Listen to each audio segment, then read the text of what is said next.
अमित शाह जी, ये बात तो सही है कि जम्मू कश्मीर में हम जो भी कहे, जितने भी हम बड़ी बड़ी बात करते रहे, सब कुछ साधारण नहीं है। अगर सब कुछ साधारण होते तो सुप्रीम कोर्ट को इस विषय पे क्यों आने की जरूरत होती? हमारे अमित शाह जी सदन के अंदर ये बात कहते बड़े सीना ठोक कर कि हम पीओके को हमारे देश में लेके आएंगे, लेकिन आज क्या हो रहे हैं? आज पीओके की सीना चीरकर, सुन लीजिए अमित शाह जी, पीओके की सीना चीरकर चाइना पाकिस्तान इकोनॉमिक कॉरिडोर बन रहे हैं। उसका 3000 किलोमीटर की ओर रास्ता बन रहे हैं।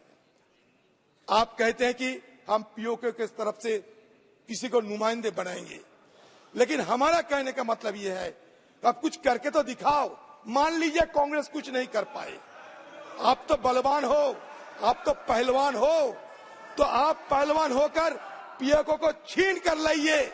हम ये देखना चाहते हैं। सदन के अंदर आपने बड़ी बड़ी बात कहते कि हम सियाचिन को हासिल करके रखेंगे, हम लद्दाख को हासिल करके रखेंगे। सियाचिन हमारे साथ है, लद्दाख को हम हासिल करके रखेंगे। आप लद्दाख में क्या किए हैं बताइए? अक्साई चीन को शामिल करेंगे क्योंकि अक्साई चीन पीओके के अंदर है, अक्साई चीन कश्मीर के अंदर है, पीओके कश्मीर की हिस्सा है। आपने कहा था, तो अगर आपने कहा था तो अक्साई चीन आप कब लाओगे? पीओके आप कब लाओगे? तो इसलिए पलवानी छोड़ के जो काम होना चाहिए, महिला जुबान पे पलवानी, मैं जुबान पे पलवानी की बात करते हैं, ऐसा नहीं किसी को अपमान करने का कोई इरादा नहीं। मैं जुबान पे पलवानी की बात करते हैं। बड़ी बड़ी बात तो कहते हैं। उस पे भी जो पीओके है उस पे भी महिला आरक्षण रखा है, चिंता मत करो। हाँ सर, बात तो यह कि पीओके तो हमारे हाथ में नहीं है, तो अमित शाह जी कहे कि कब पीओके हमारे हाथ में आएंगे? बलवान पुरुष है इसलिए पूछ रहा हूं। ये दोनों सुबह शाम हाँ करके दिखाइए, चुनाव होने की पहले करके दिखाइए।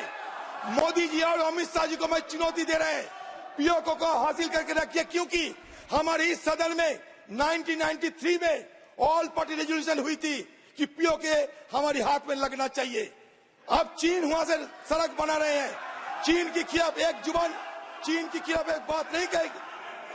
गृह मंत्री माननीय अध्यक्ष जी, कांग्रेस पार्टी के नेता इतने जोर जोर से मुझे बहुत सारे सवाल कर रहे हैं। अक्साई चीन कब आएगा, पीओके कब आएगा? अब बिल तो वो पारित हो चुका है, वरना मैं जवाब दूंगा भी, परंतु मैं उनको पूछना चाहता हूं, पीओके और अक्साई चीन किसके शासन में गया, इसका जवाब जरा दे दो। बिल्कुल, 3 युद्ध लड़े हैं, तीन युद्ध लड़े हैं।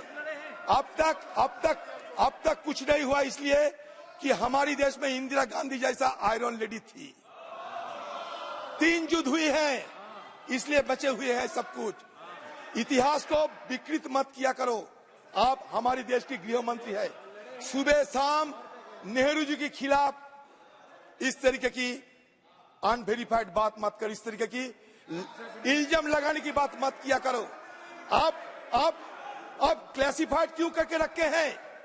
बूचर की रिपोर्ट को क्यों नहीं डिक्लासिफाई कर रहे हैं आप? बताइए। सारे कुछ क्लासिफाइड नहीं रहना चाहिए। पुराने समय आप सब बातें बोल लिए हो, अब तो इस पे बिल पे बोल रहे हैं।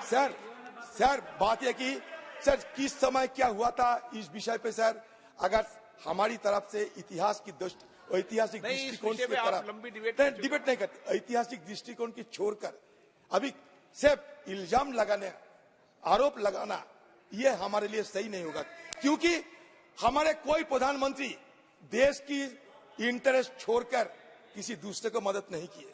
लेकिन आज इस तरीके की इल्जाम लगा जा रहे हैं कि जैसे कि एक अपराधी थे कोई हमारे पूर्व प्रधानमंत्री।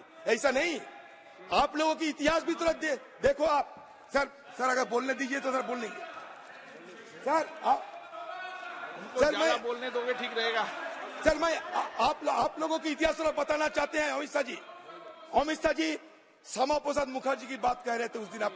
आपको याद है 1941 में श्यामा प्रसाद मुखर्जी और फजलुल हक, एक हिंदू महासभा की और एक मुस्लिम लीग, दोनों मिलकर बंगाल में सरकार बनाई थी, आपको याद है? इसके पीछे कारण क्या थी? और वो श्यामा प्रसाद मुखर्जी फजलुल हक से सत्ता बनाए थे 1941 में।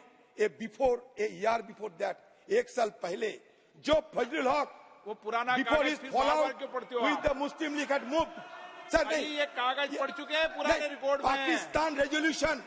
पाकिस्तान रेजोल्यूशन फजलुल हक ने तय किए थे 40 साल में, और एक 40 साल मुल्क के साथ आप सरकार बनाने गए। आगे बढ़े। सिंध में नॉर्थ वेस्टर्न फ्रंटियर में मुस्लिम लीग के साथ क्यों अपने पार्टीशन की मदद करते हुए सरकार बनाए थे? चलो, जवाब है आपके पास।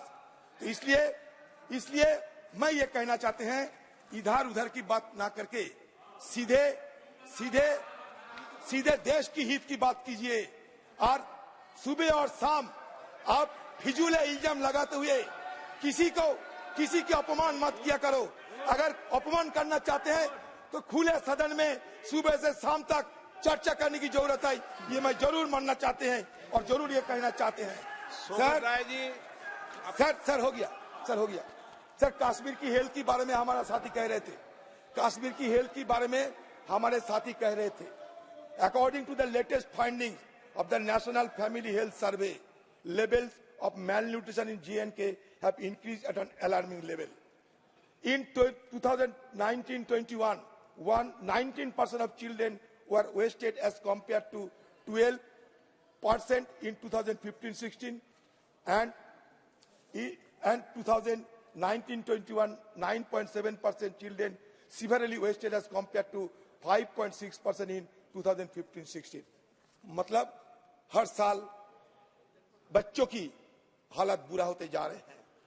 Prevalence of anaemia in children between 6 to 59 months of age increased from 53.8% in 2015-16 to 72.7% in 2019-20.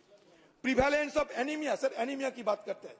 Prevalence of anaemia in women between 15 to 49 years of age increased from 48.9% in 2015-16 to 65.9% in 2019-20. According to report of 2021 by Niti Aayog, J&K only has 17 beds in a district hospital per lakh population, far below the national average of 24 beds per lakh population. J&K has the second lowest ratio of staff nurses in population to Indian public health standard norms set under the National Health Mission. Sir ये